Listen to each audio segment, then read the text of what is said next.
I predict a Duke's victory.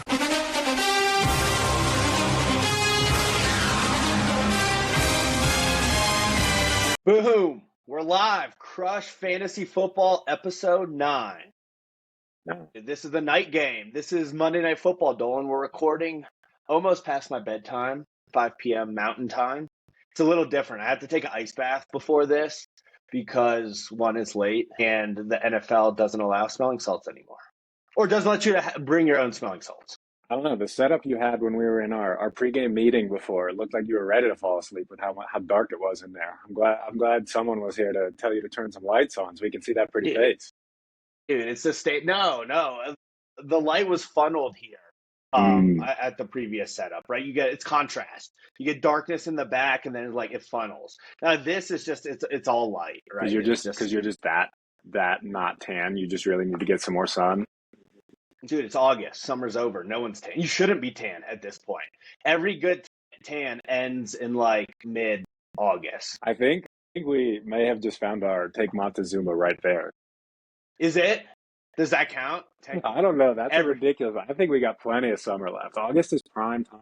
This is big pool month, big beach month, big summer vacation month. Is that true? Dude, I've never gone to the beach in August ever. It's either June, you hit on the early side when the water's still a little cold, or obviously July.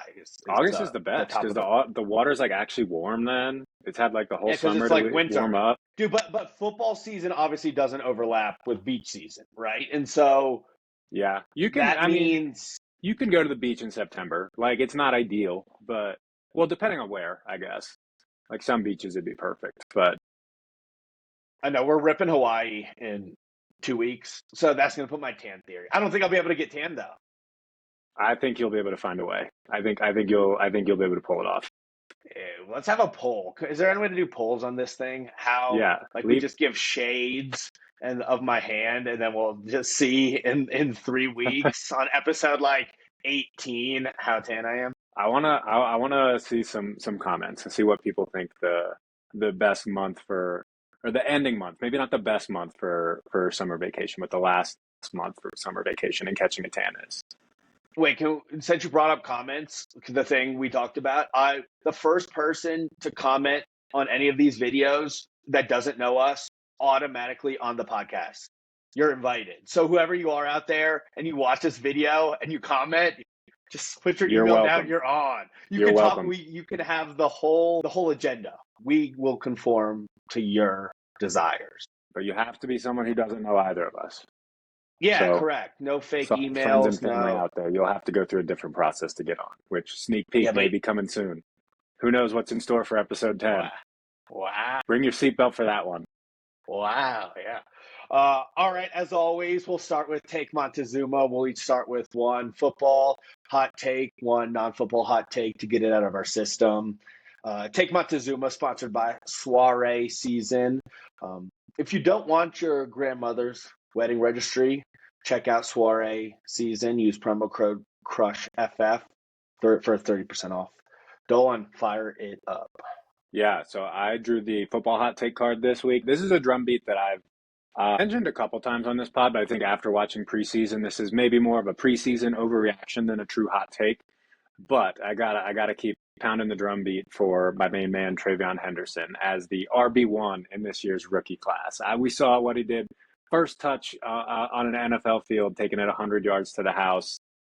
Then looks fantastic. I think he caught 3 balls, if I remember correctly, or no, it was 3 rushes and 1 catch or something like that. But looked fantastic. I checked every box you want, and everything they're saying about him after the game is just he's going to be such a huge part of the offense. I'm really excited to see how Josh McDaniels uses him. And, he just looked like he very clearly fit on an NFL field. So he's my RB1 of this year's rookie class, Travion Henderson. Hot take. Isn't that hot, though?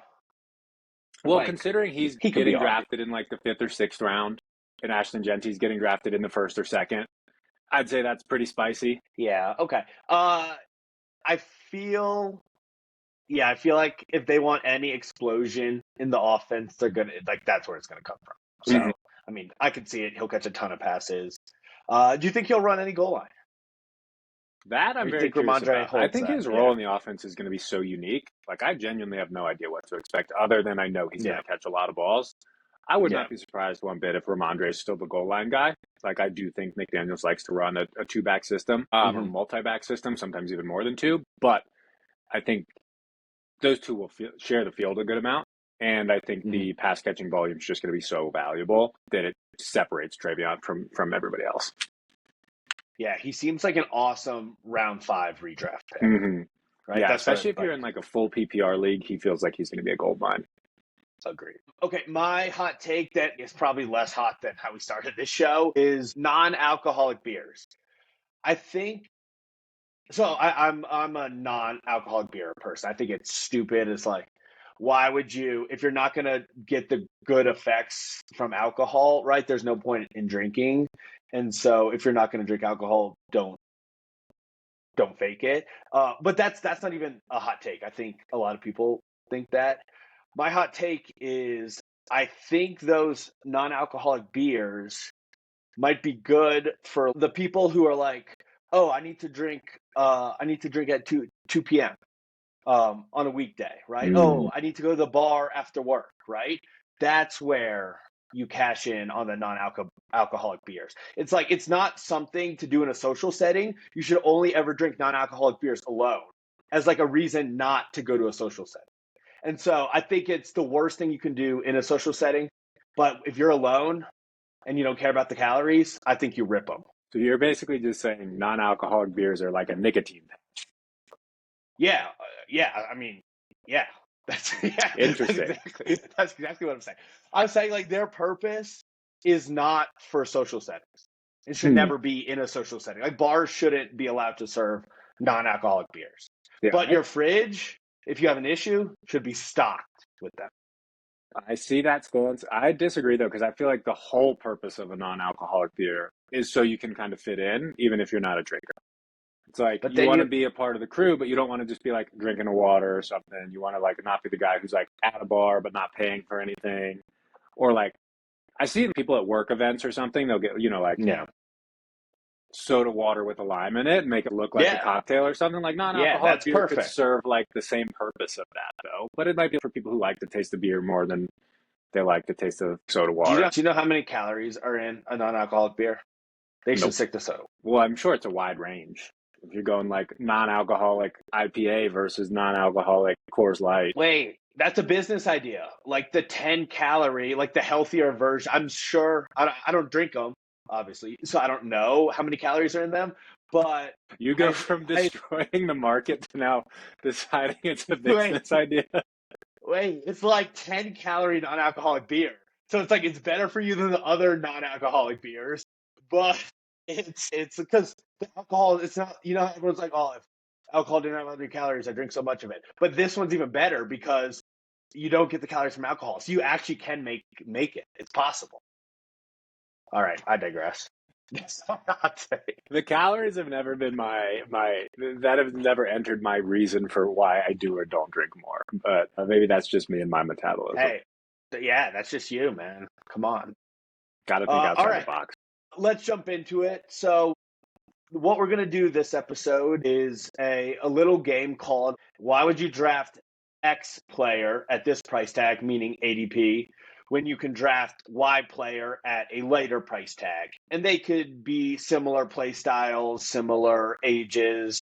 They could be on the same team, same positions. It's very broad how we're going to do these comparisons. So, Dolan, fire us up. Yeah. So this first one I have here is a bit more philosophical than necessarily a testament on each of the two players individually. So I want to give that caveat first, and it is why would you draft Jaden Daniels with an ADP of 31 overall when you could instead wait until ADP 102 to draft Justin Fields? And so Jaden Daniels, significantly better football player. If you're the Commanders, you are not in a million years trading Jaden Daniels for Justin Fields. But at the end of the day, for fantasy football managers, we all know the value that rushing quarterbacks bring to the table. And if we know one thing about Justin Fields, it's that no matter what, he is going to run the crap out of the ball. I think the Jets' offense, by all indications, are going to be extremely run heavy. And I could very well see this being a year where Justin Fields averages less than 200 yards per game, but still finishes as a top 10 receiver because he's going to be so involved in the run game. I think he's going to have a lot of opportunities in the red zone to be a runner. And I think that just overall, that is going to be such a foundational piece of that offense. And I would much rather, be giving up those wide receivers and running backs that are typically going to be bench guys in that range and just take Fields instead as a starter that I can feel pretty confident in week in and week out, rather than giving up a top, 15 wide receiver or running back in the range where you're drafting Jaden Daniels. So I don't know, maybe I'm crazy here, but I feel pretty strongly about this one just for this year, because I do think Fields is going to be in for a good year, even if I don't necessarily think he's a long-term franchise quarterback. Yeah, I kind of love this too. He's obviously an incredible, 8 rushing touchdowns in 22, like the last full year he started. 5 last year, and what was it, like 6 games, even with that terrible Steelers offense. But the interesting question to me is why over Daniel? Just because the price tag? Would you go as high as like over Lamar and Josh as well? Or is there something about Jaden's profile that you're like, okay, this is where I would wait for quarterback? I think it still applies for all of the top 4 to 5 quarterbacks. Like I personally, this year I'm straying away from early quarterbacks just because I do like the depth of this class, and Fields is the one, I put a gold star next to that I find myself targeting and drafting significantly above ADP the most. But no, I think the analogy applies to basically Daniels or anybody that's being drafted ahead of him. And so I wanted to pull down a little bit just to kind of prove that point. But yeah, like the same rationale applies. Like if I'm not going to take Daniels in the third, I'm not going to take Josh Allen or in the second. Mm-hmm. Yep. Well, one last question on Fields. Do you like him better than a couple of the quarterbacks going? So I think right now he's going either quarterback 12 or 13 based on like the ADP I'm looking at. Do you like him better than Kyler, Purdy, and Goff? Or do you kind of just like him at that 110 to 120th overall pick? I like him above all of those guys except for Kyler. And that is for the exact same reason. Kyler, I think, brings not as much rushing upside, but significantly more passing upside to offset that. So that is kind of where the line is drawn. Like if you're talking about any basically non-Joe Burrow pocket passer, I'm taking Justin Fields at cost over them. Yeah, cool. It's hard to argue that one. All right, I'll start with my first one. And real quick, let's make sure we do the dynasty portion of this too, just to make sure we're getting that element in here. Good point. And so I'll flip this one back on you to get a different perspective. I think this one's pretty straightforward. But let's pretend you're the Jaden Daniels owner and I'm the Justin Fields owner.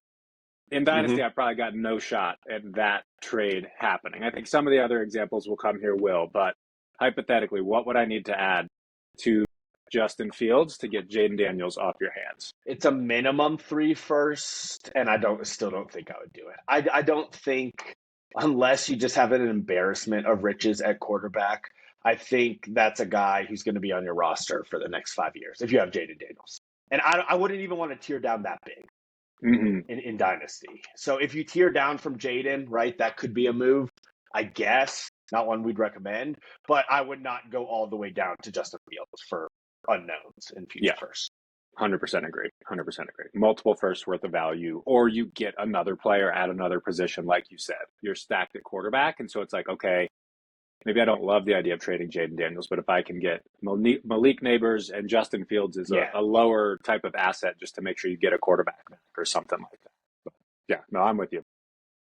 It's funny that you're saying Malik Neighbors is good transition.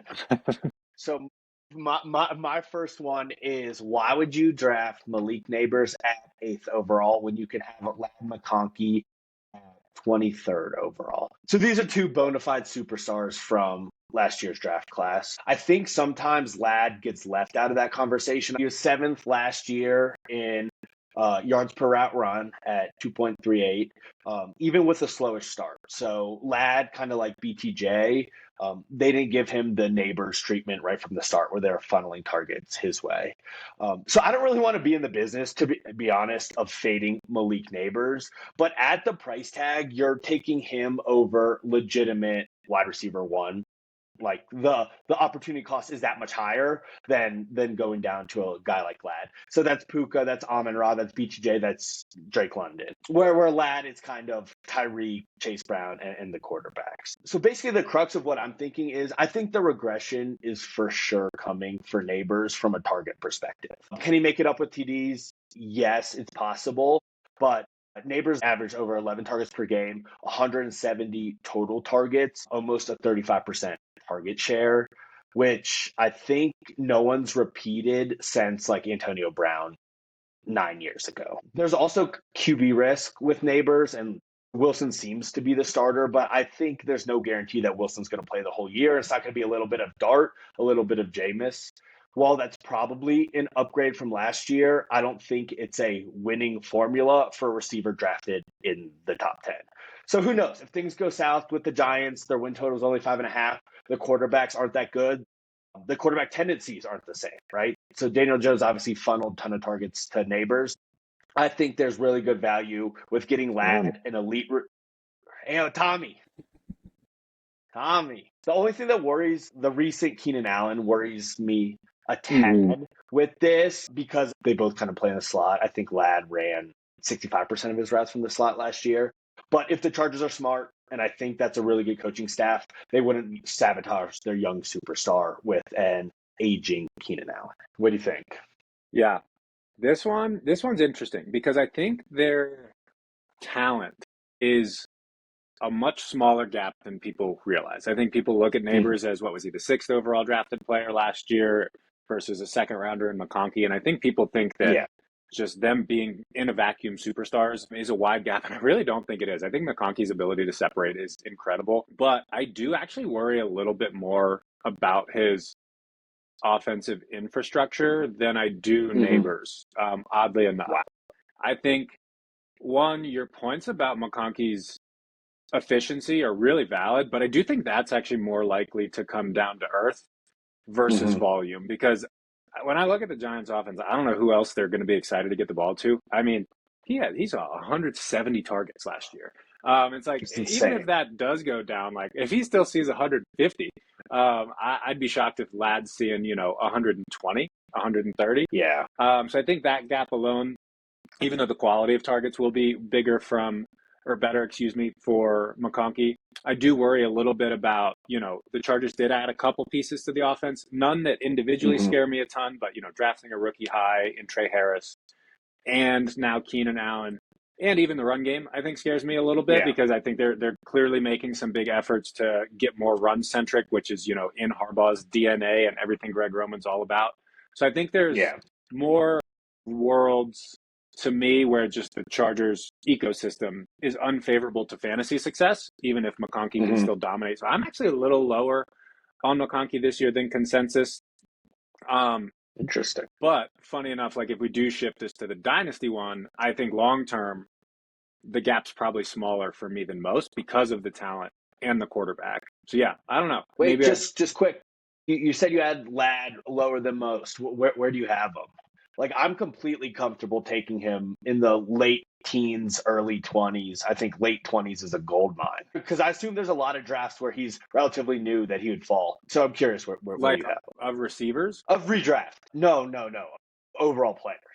Yeah, great question. I find myself like getting comfortable taking McConkey not until like the middle of the third round in like a 12 team. Like early to middle third round in a 12-team league. Just because I think there are other guys that I'm higher on. I really like the running backs in the range where McConkey's going. I think is part of the reason is when I'm in that position, I tend to go running back. And if I'm in a spot where I went running back early and I want to get a receiver, like specifically a wide receiver one, that's where I tend to be a lot higher on Marv than consensus. And so that's kind of why I find myself not getting a ton of McConkey, because I do find a couple of those guys more valuable. Yeah, so you were about to say it. What's it going to take to tear down from Neighbors to get Ladd in Dynasty?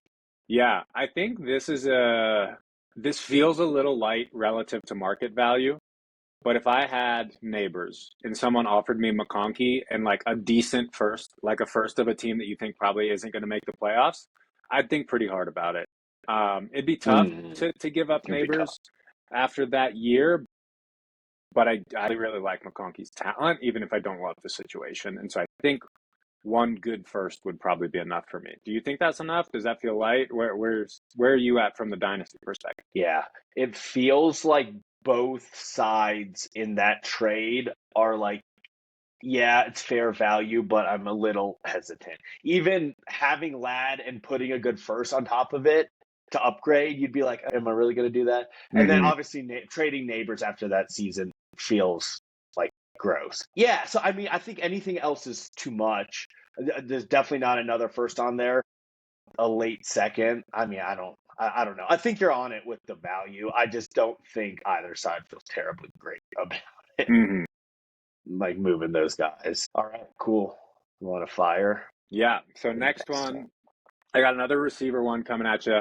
And I'm realizing in my notes here I accidentally wrote down their receiver rankings, not their overall ADP rankings. So my apologies there. But why would you want to draft Tyreek Hill at wide receiver 12 when you can have his teammate Jalen Waddle at wide receiver 37?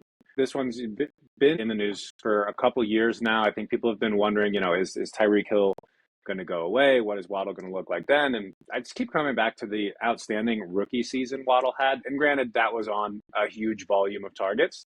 Similar to, what we were just talking about with these other two guys about, how target volume's not always sticky. But I don't think the gap between the two of them is going to be that high. I think Tyreek Hill had a very, very down season last year, and you can point to a lot of factors. You can point to Tua being out. You can point to the wrist injury. You can point to whatever else. But I just keep coming back to the guy is a 31-year-old receiver whose game is built on explosiveness, and it kind of seems like his team hates him, and he doesn't want to be there. And so it's just like, why would I want to draft that guy when there's another receiver with a very similar profile on his own team who's available many, many rounds later?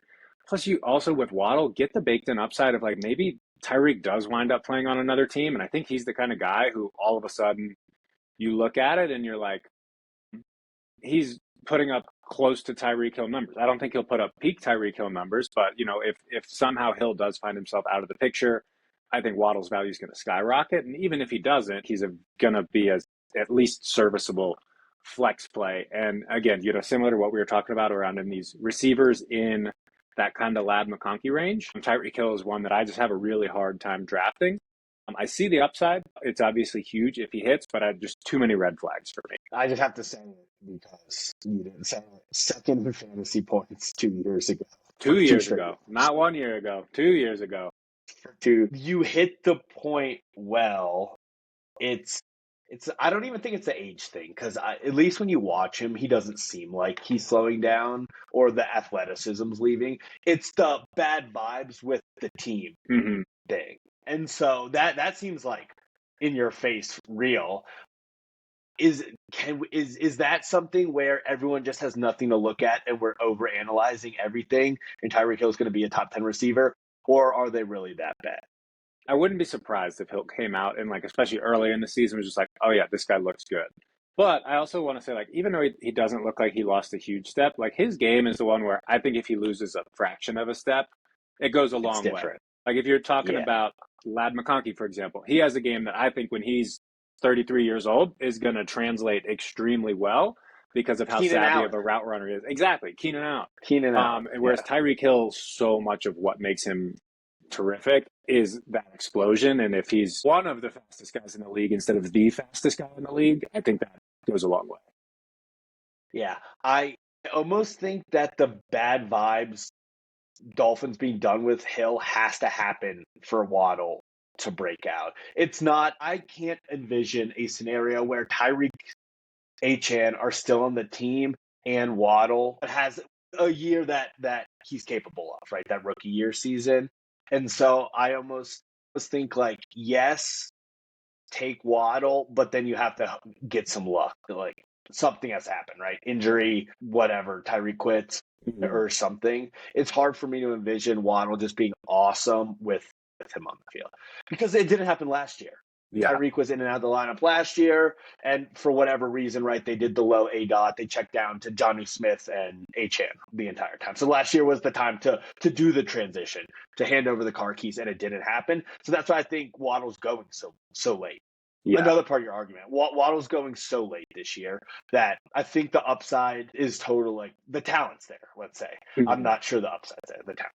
Yeah, I do agree with that. I don't think that there's a world where they're both stars. I don't think they're either Yeah, both that's going to good. be stars or Waddle's going to be a star and Hill's not. Mm-hmm. But I think Waddle will still be a guy you're comfortable putting in your flex week in and week out. And the upside comes from something happening to Hill, whether it's the fall off, whether it's the trade, or the team's just like, we're cutting you or whatever because we're so fed up. Yeah, yeah, Even if those chances are getting slimmer as we get closer and closer to the start of the season, I think that upside can't just be ignored. yep, totally. This is in for the dynasty conversation, a very interesting one. Who has to add in Yeah, this transaction? yeah. Funny enough, I actually just traded away Waddle not too long ago. I won't get all the details, but I basically traded him for Chuba Hubbard. I added like a touch more of like some pick swaps and stuff because I needed a running back, and I was actually trading with the guy who had Tyreek Hill, so it got me thinking like, would I make this trade straight up? And I don't think I would. I see the world where you could, if you were like, hey, I really need just a wide receiver one this year and I'm making a push for the title. I get it, but I think the clock is ticking on Hill one way or another. And so I do think that maybe it's midseason, maybe it's the next offseason. Like at a certain point, you're going to be able to get a first round pick for Jalen Waddle, I think.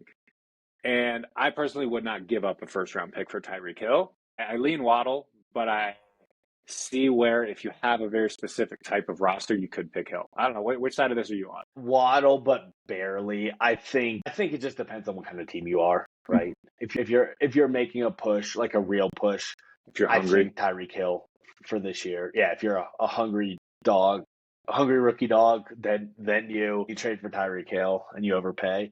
But if you're anybody else, I think there has to be greener grass for Waddle. Mm-hmm. It's probably a different conversation of if he was as good as we think he is, why hasn't he gotten there? And maybe probably expectations were probably a little too high after his rookie season. But yeah, I think I'm with you that there's greener grass with Waddle. I would not be in the business of trading for Tyreek. Yeah, that's fair. Yeah, and to your point, you do it later. You would do it later. You'd have to see a successful season happening, and maybe you pay a tiny bit more. But Mm-hmm. yeah, Yeah. all All right, right. Well, yeah. let's pass it back to you. Keep some more spicy Let's go. receiver takes coming. Some spicy. This one, you're gonna hate this one. Oh yeah. For my next one, we're going to go the top two kind of X receivers in the last two draft classes. So why would you take Marvin Harrison Jr. at 36 overall when you can take young stud Tet McMillan at 63rd overall? So I don't want to be the one kind of questioning Marv's talent and route running ability. It's more of I have usage and chemistry concerns with how it played out last year. The Cardinals made no effort to scheme him touches, right? So he played almost exclusively outside. I think it was only like a 20% slot rate. They weren't giving him the screens, the dump offs, the easy stuff to get him and Kyler in a rhythm. And so they would take the big shots and they try to go over the top. And I think he only caught probably 50% of the passes Kyler threw to him. And so everyone's just kind of throwing that to the side, obviously with a 36th overall draft price. I think people are choosing to ignore what happened last year. I think Trey McBride's probably the number one target in the offense, whereas somebody like Tet has a very clean walk-in to 100 targets at the low end, 135 targets at the high end, with very little target competition in Carolina. So I will stop there.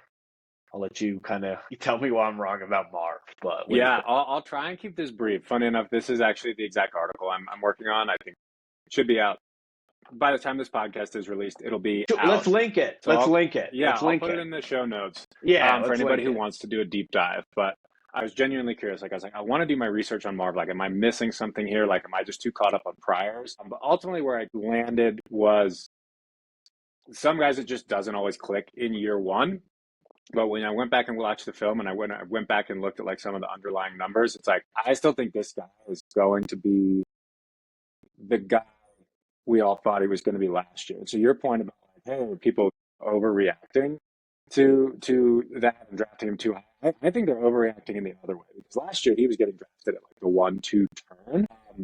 And I think too many people were just like, oh, he wasn't Malik Neighbors. He He was wasn't bad. Adam Thomas. He wasn't Ladin Ponkey. And while he wasn't, I still think there's so much promise in there. And I'll detail why in the article, but that catch rate that you referenced, I think is a huge part of why. And the big thing I noticed is like Kyler's still throwing him some pretty tough contested catches. And that was never really a part of Harrison's game coming out. That was actually like one of his biggest weak points. And everything he did this offseason was meant to address that. Like I think we've probably all seen the clips now. He put on like 11 pounds. He looks jacked. And so I think that'll help him at the catch point. So I'm just kind of buying into if Kyler's going to target this guy down the field and that catch rate goes up from 52% to 62%, he's going to be awesome. And I agree with you. I think McBride's still going to lead the team in targets, but I think Harrison's going to lead the team in air yards and probably touchdowns. And I think he's going to be in that 1,200 yard range, double-digit touchdown, and that's a guy I'm totally comfortable taking in the first 2 rounds of a fantasy draft. Like I have no problem with Marv being my wide receiver 1 this year if I go running back early. Tet, I don't feel that confident in him. We'll stay on just Marv for one more second. Is there anything coaching or scheme-wise that they've come out and said that you've heard that gives you any confidence that they've learned from last year, right? When you have this caliber of player. A little bit. I think from the preseason game this weekend, you saw him actually like line up in the slot a little bit. You saw Kyler hit him over the middle, which were 2 of the big complaints from last year's. But I also think it's like he was their X receiver, so he got the most difficult assignment. And I think the rationale is not that the offense is going to change so drastically, but it's like, okay, we kind of threw you into the deep end here. This was the hardest role you have to learn, and everything else we're going to do from now on is to make it easier for you. I haven't seen them explicitly come out and say that. That's definitely some projection and maybe just some optimism, some hope on my end. But I do think he'll get moved around a little bit more. But the core of my argument is I think he's just going to be better at what kind of held him back last year. And like everybody has this narrative that he was bad. He was bad relative to expectations, but he was not bad. He still put up almost 900 yards, had 8 touchdowns. And so it's like, okay, marginal improvement on those numbers goes a long way. And it's like not far off from being a star. One other point with the cost, when you're drafting Marv at 36, that's a guy you're relying on for your redraft team, right, to be good. When you're drafting at 63, that's a flex, that's an upside pick where and there's a lot I like about that. I think there's the easiest path to targets for basically, I mean, he's walking into a number 1 role. I think the offense will probably be better. I think they showed that last year. I think he's probably a little overlooked as a wide receiver with all this Travis Hunter, I could call it hoopla, and even Nick Buka getting a ton of buzz right now, and a really good running back class, right? So he's kind of a forgotten guy, and he's big, he's strong. The separation might not be fantastic, but he has great hands. He can win at the catch point, and I think he's going to be good to great, and I think there's a good chance you'll see it in at least the shades of it in year 1. And I was not super high on Tet as a prospect, but I think the one thing I will say from a redraft perspective is like if he does translate right away as a rookie, it's not just all the like open targets he has on the offense, but their defense is still probably going to be one of the worst ones in the league. So I think the Panthers are just going to find themselves in a lot of games where they got to throw the ball to keep up. Is the one thing I really like about Tet for 2025, but I can't slander Marv in this one. I'm too high on him. Yep. All right. I think my price to tier up in Dynasty, just real quick, is I would give Tet in 2 seconds for Marv. Yeah, this is an interesting one with McMillan being a rookie this year. I had him pretty low. Like I had like a late first round grade on him. And if Marv was in this year's class, knowing what we know now, I think he would have been my 102. Like I would have taken Genty over him, but that would have been it. And so when I think about what it would take to move up from, 108, 109 to 102, to me, that's a gap of like a good first. Yeah. Just by not situation at all, just raw talent. Yeah. You're paying essentially a talent price. Yeah. That would be hard to do. Even situation wise, like I don't love Kyler. but I still probably have a tiny bit more confidence in him than Bryce Young. All right. My last one is, why would you take T. Higgins at 29th overall when you can take George Pickens at 65th overall? T is kind of the cream of the crop number 2 receiver in the NFL, but I don't think he's as good a value as George Pickens. We talked about it a little bit, but this Cowboys offense should be a pass feast. 2 years ago, Dak's last fully healthy season, when he almost won the MVP, he finished as quarterback 3 with Brian Schottenheimer. They threw the ball all over the place. I think Pickens is going to run more routes this year than he ever had, coming from that Arthur Smith offense with questionable quarterback play. And so CD is going to get his. I don't think anyone's second guessing that. But there's going to be enough to go around where Pickens is going to get a lot of balls, a lot of deep targets, a lot of end zone targets. And you can have that kind of guy at 65 when you have to pay a essentially early third round price for T. Higgins. The last thing I'll kind of do this quickly on T is kind of the injury risk doesn't get factored in. Everyone just looks at his fantasy points per game numbers, and they're always awesome because they don't include the games he didn't play. Mm-hmm. So quickly, last year he played 12 games. 2 years ago he played 12 games, and then 2 of those 12 he only played 50% of the snaps. 3 years ago, on paper he played 17 games, but he left 4 games early, playing less than 25% of snaps, right? That's the worst of all worlds. And then his first 2 years, he played 14, 15. So I think there's an injury price with T paying an early third round value when you can get a guy who has equally high upside in that Cowboys passing attack, like George Pickens. Yeah, this one's definitely my favorite of yours. I 100% agree. I find in that range of the draft, like George Pickens, and say him and Jameson Williams to throw him. And there are the 2 guys that I'm in love with in that range. And JMO honestly has a similar profile too. I think, with a lot of target competition, good offense. But I agree, I liked T. Higgins a lot last year where he was going in draft because he was a little more appropriately priced. But this year you're drafting him as a high-end wide receiver too, which he is on his own team. But I have a hard time drafting him ahead of, even like McConkey, who I was a little lower on earlier, for example. I think last year was just as good as it gets for T. Higgins. And could he repeat it? Sure.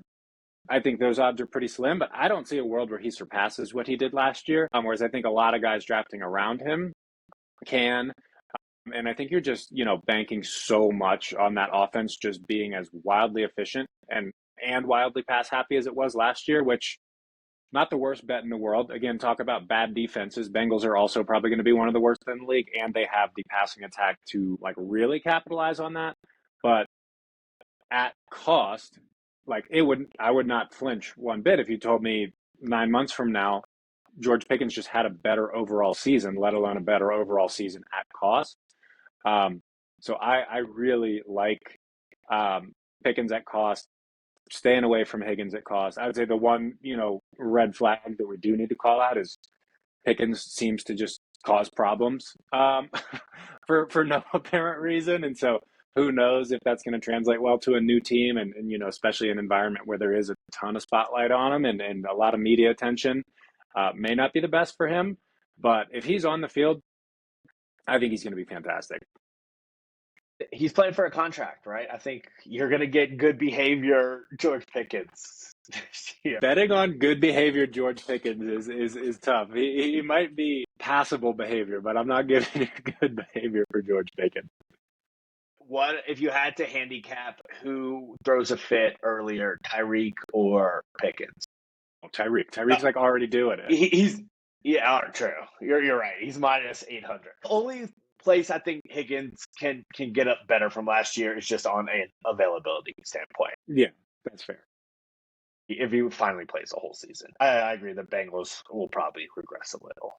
But this is maybe the most interesting dynasty one we got here. Obviously, you're not giving up Higgins straight up for Pickens, right?